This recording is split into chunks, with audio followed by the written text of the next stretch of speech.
سورہ حج کی آیت نمبر 26، سورہ حج کا 4واں رکوع اور 17ویں پارے کا 11واں رکوع۔ اللہ رب العالمین نے ارشاد فرمایا وَإِذْ بَوَّأْنَا لِإِبْرَاهِيمَ مَكَانَ الْبَيْتِ، اور جب کہ ہم نے ابراہیم کو اس گھر کا ٹھکانہ ٹھیک بتا دیا، اللہ تشرک بی شیئا، اور حکم دیا کہ میرا کوئی شریک نہ کر، وَطَهِّرْ بَيْتِيَ لِلطَّائِفِينَ، اور میرا گھر ستھرا رکھ طواف والوں کے لیے، والقائمین والرکع السجود، اور اعتکاف والوں کے لیے اور رکوع سجدے والوں کے لیے۔ اس آیت کریمہ میں یہ فرمایا گیا کہ یاد کرو جب ہم نے ابراہیم کو اس گھر کا ٹھکانہ ٹھیک بتا دیا۔ جب حضرت ابراہیم علیہ السلام نے خانہ کعبہ کی تعمیر کا ارادہ کیا تو اللہ تعالی نے آپ کو خانہ کعبہ کی جگہ ٹھیک بتا دی۔ حضرت آدم علیہ السلام نے خانہ کعبہ کو تعمیر کیا، پھر طوفان نوح کے وقت وہ عمارت آسمان پر اٹھا لی گئی۔ پھر جب حضرت ابراہیم علیہ السلام تعمیر کرنے لگے تو آپ نے دعا کی۔ کس جگہ خانہ کعبہ کی بنیاد تھی؟ اللہ تعالیٰ نے ایک ہوا مقرر کی جس نے اس کی جگہ کو صاف کر دیا، اور ایک قول یہ ہے کہ اللہ تعالیٰ نے ایک بادل بھیجا جو خاص اس جگہ کے اوپر آ گیا جہاں پہلے خانہ کعبہ کی عمارت تھی۔ اس طرح حضرت ابراہیم علیہ السلام کو کعبہ شریف کی جگہ بتائی گئی اور آپ نے اس کی قدیم بنیاد پر عمارت کعبہ تعمیر کی۔ اللہ تعالیٰ نے آپ کو وحی فرمائی اور حکم دیا کہ میرا کوئی شریک نہ کر، اور میرا گھر صاف رکھ، پاک رکھ، ستھرا رکھ، شرک سے پاک رکھ، بتوں سے پاک رکھ، اور ہر قسم کی گندگیوں سے پاک رکھ، طواف والوں، اعتکاف والوں اور رکوع سجدے والوں کے لیے یعنی نمازیوں کے لیے۔ وَأَذِّن فِي النَّاسِ بِالْحَجِّ، اور لوگوں میں حج کی عام ندا کر دے۔ چنانچہ حضرت ابراہیم علیہ السلام نے جبل ابی قبیس پر چڑھ کر سارے جہاں کے لوگوں کو ندا کر دی کہ بیت اللہ کا حج کرو۔ جبل ابی قبیس مکہ مکرمہ میں صفا مروہ پر ہم سعی کرتے ہیں، تو مروہ پہ جب پہنچے تو باب المروہ سے باہر نکلیں تو سامنے شاہی محل ہے۔ شاہی محل کی جگہ پر پہلے جبل ابی قبیس تھا، تو اس کے اوپر چڑھ کر آپ نے لوگوں کو ندا کی کہ بیت اللہ کا حج کرو۔ جن کے نصیب میں حج ہے انہوں نے باپ کی پشت میں اور ماں کے پیٹ سے جواب دیا لبیک اللہم لبیک۔ حضرت حسن رضی اللہ تعالیٰ عنہ کا قول ہے کہ اس آیت میں اذن کا خطاب سید عالم صلی اللہ علیہ وآلہ وسلم کو ہے۔ چنانچہ حجۃ الوداع کے موقع پر آپ صلی اللہ علیہ وسلم نے ارشاد فرمایا، اے لوگوں، اللہ نے تم پر حج فرض کیا تو حج کرو۔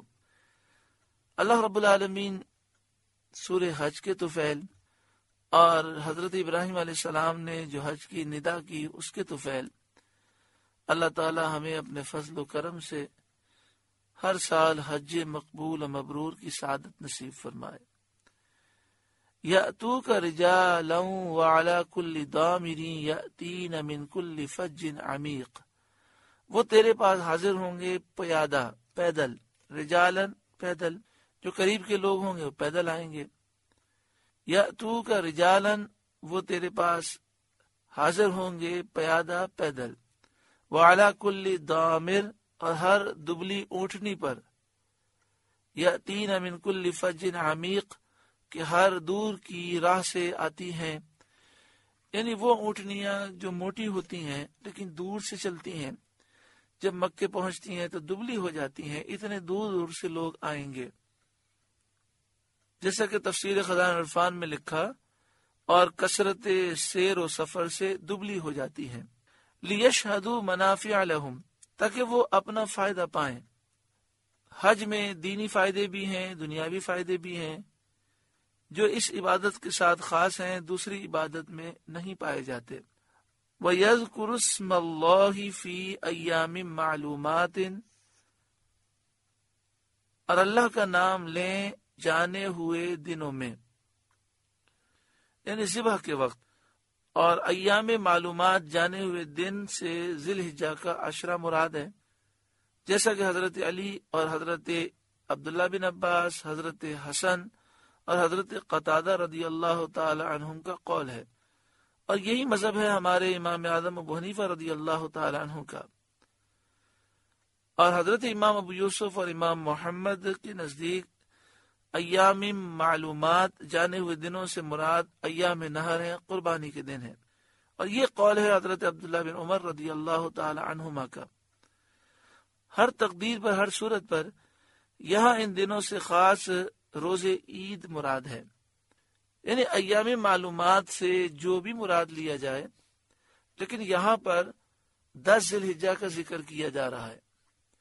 لیشہدوا منافع لہم، تاکہ وہ اپنا فائدہ پائیں، وَيَذْكُرُ اسْمَ اللَّهِ فِي أَيَّامٍ مَعْلُومَاتٍ، اور اللہ کا نام لیں جانے ہوئے دنوں میں، عَلَى مَا رَزَقَهُم مِّن بَهِيمَةِ الْأَنْعَامِ، اس پر کہ انہیں روزی دی بے زبان چوپائے، یعنی اونٹ، گائے، بکری، بھیڑ، تو اس پر اللہ کا شکر ادا کریں، اللہ کا ذکر کریں اور ان جانوروں کو ذبح کریں، بسم اللہ یا اللہ اکبر پڑھیں۔ فَكُلُوا مِنْهَا، تو ان میں سے تم خود کھاؤ، وَأَطْعِمُوا الْبَائِسَ الْفَقِيرَ، اور مصیبت زدہ محتاج کو کھلاؤ۔ جو قربانی نفلی ہے اور جو قربانی حج قران اور حج تمتع کی ہے، حج افراد کی ہے، اس کا کھانا جائز ہے، اور جو قربانی منت کی ہے یا جو قربانی دم کے طور پر ہے، جو قربانی جرم کے کفارے میں ہے، جرمانے میں ہے، تو اسے ہم نہیں کھا سکتے، وہ غریبوں کو کھلایا جائے۔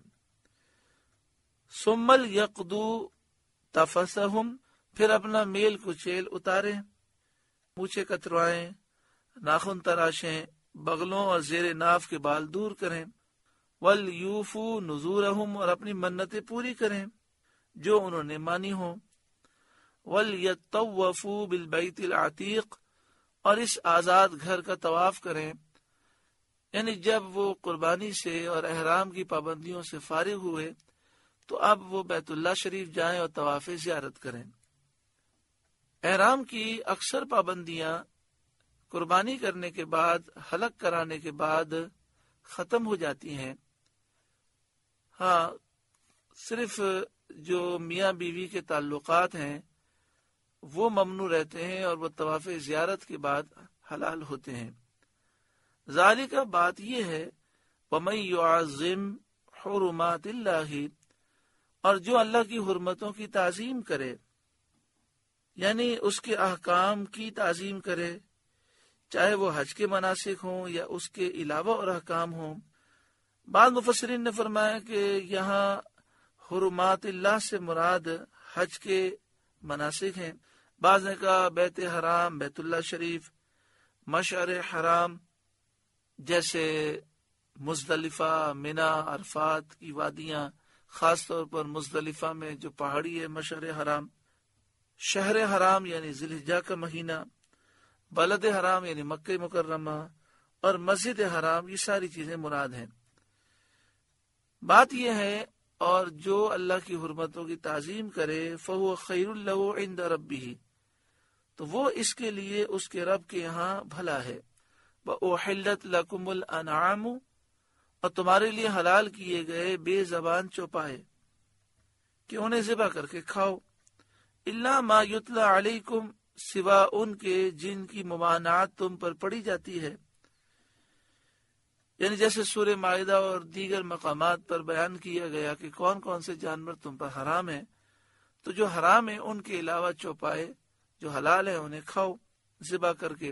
فَاجْتَنِبُوا الرِّجْسَ مِنَ الْأَوْثَانِ، تو دور رہو بتوں کی گندگی سے، کیونکہ بتوں کی پوجا کرنا بدترین گندگی سے اپنے آپ کو آلودہ کرنا ہے۔ وَاجْتَنِبُوا قَوْلَ الزُّورِ اور جھوٹی بات سے بچو. حنفاء للہ غیر مشرکین بہ ایک اللہ کے ہو کر کہ اس کا شریک کسی کو نہ کرو. وَمَن یشرک باللہ اور جو اللہ کا شریک کرے فَكَأَنَّمَا خَرَّ مِنَ السَّمَاءِ وہ گویا گرا آسمان سے. فَتَخْطَفُهُ الطَّيْرُ کہ پرندے اسے اچک لے جاتے ہیں. او تہوی بہ الریح فی مکان سحیق یا ہوا اسے کسی دور جگہ پھینکتی ہے. یعنی پرندے اسے لے جاتے ہیں، اچک لے جاتے ہیں اور بوٹی بوٹی کر کے کھا جاتے ہیں، یا ہوا اسے کسی دور جگہ پھینکتی ہے. مراد یہ ہے کہ شرک کرنے والا اپنی جان کو بدترین ہلاکت میں ڈالتا ہے. آسمان سے گرا تو یہاں تشبیہ ہے ایمان کو بلندی میں آسمان سے تشبیہ دی گئی. ایمان چھوڑنے والے کو آسمان سے گرنے والے کے ساتھ تشبیہ دی گئی، اور اس کی خواہشات نفسانیہ کو جو اس کی فکروں کو منتشر کرتی ہیں بوٹی بوٹی لے جانے والے پرندے کے ساتھ، اور شیاطین جو اس کو گمراہی کی وادی میں پھینکتے ہیں ہوا کے ساتھ تشبیہ دی گئی. اور اس نفیس تشبیہ سے شرک کا انجام بد سمجھایا گیا کہ جو اللہ کے سوا کسی کو خدا الہ معبود سمجھے وہ تباہ و برباد ہوا. ذالک بات یہ ہے وَمَن يُعَظِّمْ شَعَائِرَ اللَّهِ اور جو اللہ کے نشانوں کی تعظیم کرے فَإِنَّهَا مِن تَقْوَى الْقُلُوبِ تو یہ دلوں کی پرہیزگاری سے ہے. حضرت عبداللہ بن عباس رضی اللہ تعالی عنہما نے فرمایا کہ شاعر اللہ سے مراد بدنے اور ہدایہ ہیں، اور ان کی تعظیم یہ ہے کہ وہ فربا ہوں، خوبصورت ہوں اور قیمتی لیے جائیں. بعض مفسرین نے فرمایا کہ اللہ کی تمام نشانیوں کی تعظیم ضروری ہے، لیکن چونکہ یہاں پر حج کا ذکر ہے تو مثال کے طور پر مفسرین نے فرمایا کہ جانور مراد ہیں جنہیں ہم اللہ کی راہ میں ذبح کرتے ہیں، تو یہ اللہ کی نشانیاں ہیں، ان کا ادب ضروری ہے. لکم فیہا منافع الی اجل مسمی تمہارے لیے چوپایوں میں فائدے ہیں ایک مقرر میعاد تک، یعنی وقت ضرورت ان پر سوار ہونے اور وقت حاجت ان کے دودھ پینے کے فائدے ہیں ان جانوروں کے ذبح کے وقت تک. یعنی کوئی شخص حج کے لیے آ رہا ہو، جانور اس نے لیے ہوں قربانی کے لیے، تو فرمایا کہ اگر حج کا لمبا سفر ہے تو وقت ضرورت وہ ان جانوروں پر سوار بھی ہو سکتا ہے اور وقت حاجت ان کا دودھ بھی پی سکتا ہے، اور یہ ان کو جو فائدہ اٹھانے کا وقت دیا گیا ذبح کے وقت تک ہے. تو جب تک یہ جانور ان کے ساتھ ہیں ضرورت کے وقت حاجی ان سے فائدہ اٹھا سکتا ہے. لکم فیہا منافع الی اجل مسمی تمہارے لیے چوپایوں میں فائدے ہیں ایک مقررہ وقت تک، ایک مقررہ میعاد تک. ثم محلها الی البیت العتیق پھر ان کا پہنچنا ہے اس آزاد گھر تک، یعنی حرم شریف تک، کہ ان جانوروں کو حدود حرم میں ذبح کیا جاتا ہے، اور حاجی حدود حرم میں ان جانوروں کو جب ذبح کرتا ہے تو عظیم الشان فضیلتیں پاتا ہے.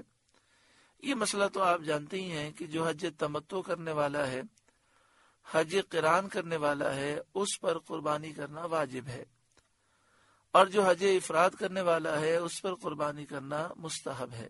حج تمتع اور حج قران والے وہ ہوتے ہیں جو ایام حج میں عمرہ بھی کرتے ہیں اور حج بھی کرتے ہیں، اور حج افراد والے وہ ہوتے ہیں جو حدود میقات کے اندر رہتے ہیں اور وہ صرف ایام حج میں صرف حج کرتے ہیں، اور جو حج افراد کرے اس کے لیے قربانی کرنا واجب نہیں ہے بلکہ افضل ہے، مستحب ہے.